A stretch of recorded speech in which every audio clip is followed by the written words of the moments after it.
In this video, we have the opportunity to talk with Michael, Senior Vice President at Mitutoyo, about the History Museum that they are showcasing in their booth this year, celebrating their 90-year anniversary. Very exciting. Let's get in there to learn some more.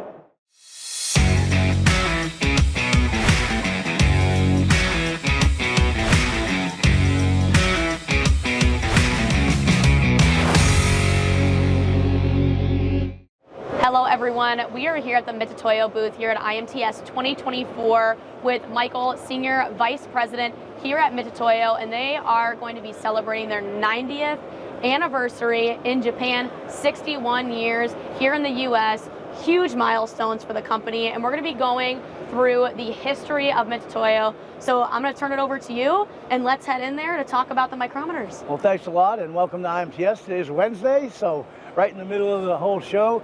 Again, we're going to look at our 90th anniversary. You can see our beautiful logo. As we start, the idea behind it was to celebrate our anniversary. And with that was, what better way than to add a museum to our booth? I agree. Let's get in on this side here. So the backstory of Mitutoyo is what? Dr. Yihan Numata in 1934 sought out to make a measurement tool in Japan. And with that, he created a micrometer, and the first one in Japan. So it's almost full circle for us at this point. Yeah. And what the great thing is we have one of the original micrometers. And up there is one of 17 micrometers that were built out of the 100. And the story is, he made 100. He wasn't satisfied with the quality of those, and he ended up burying the other and had a funeral inside of the factory. And there's a little representation on the ground here of the buried micrometers. It's a nice feature. I like it. I like it. And a fitting tribute to his original idea. It really is. Great, right? So, and that, he would love that, I am sure. How did you guys find the original micrometer? So the craziest thing is we looked at some kind of history. It was our 50th anniversary many years ago, and we said, let's go out and get some old product. So we went on eBay and found this micrometer. And for not a lot of money, I don't think people knew what it was, and we sent it back to Japan, and it became one of the 2 remaining original 17 micrometers. That is incredible. And it is a cherished piece of stuff. So much we loan it to other subsidiaries, because Japan is very impressed that we actually found this thing in America. So, yeah, no, that is incredible, and it's neat to see how the way that it used to look, and now how sleek and modern and everything that is. You mean you just see the evolution of the micrometers just in this case? It's really incredible. You guys there's did a nice some older stuff, and then there's some newer stuff from us, and we just released a big product relative to the evolution of micrometers. Yeah.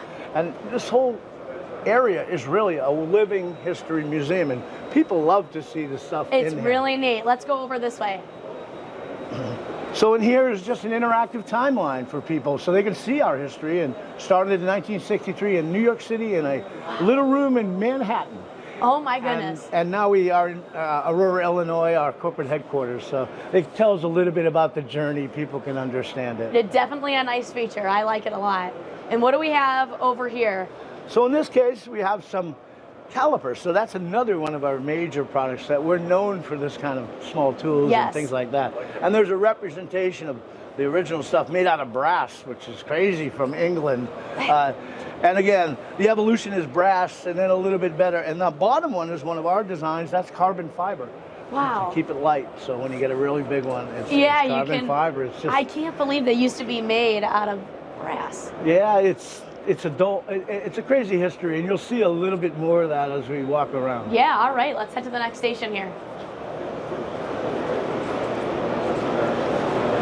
So in this case, it represents even an odder look at what history is here. And this is actually dial indicators. So we all understand it's a little dial and it goes up and down. But the way they used to make them was this pendulum design. That, I mean, look at the size of that thing. It looks like a sextant from a ship.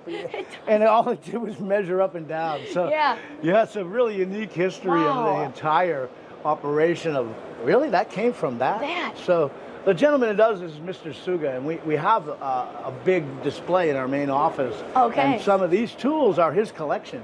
So we celebrate him. He is employee number 6.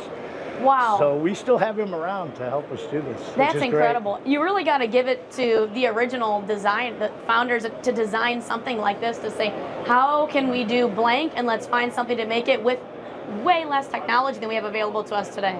And I look at it and I go, there's 5 different approaches here that I didn't even think were part of any evolution, right? Until you look at it, right? That's incredible. That is awesome. All right, let's get over on this side here. So in here, this is a similar design. It's measuring with an indicator, but it is a bore gauge, so measuring inside holes. And again, it has similar stuff, like a pendulum design. And you look at some of this stuff and you're like, really, that worked? How did that work? How did that? And it's incredible to see the evolution here, because it's definitely transitional to what we have today. And when was the first time one of these products were made? So for us, this product came late in the history because we had to figure out the indicator first. Sure. And then we had to apply that technology to here. So this didn't come probably till the 80s. And even just since the 80s, this style, I mean, it's really unique to see. Now they have these pistol grips with digital on them, you know. It's crazy technology in general. Awesome. All right, let's head over to what I think is your favorite this is my favorite. In the museum here. So as a person who's been here a long, long time, and dedicated my life to metrology, there's only one gauge in this room that I would have in my house, okay? And that's this gauge up top, and it's a yardstick.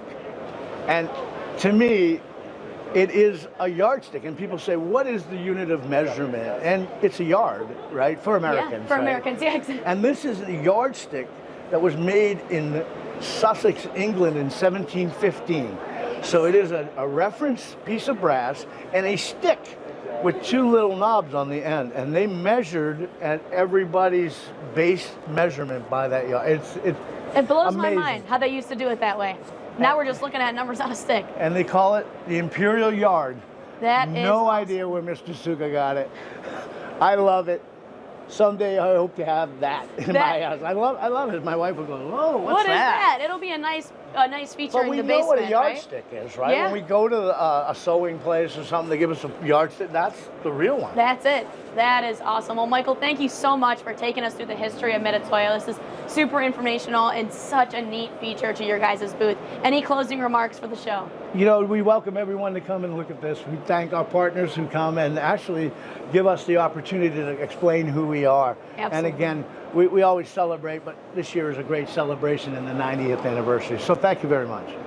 Well, congratulations to Mitutoyo, and be sure to stop by the Mitutoyo booth here at IMTS 2024, and we hope to see you soon.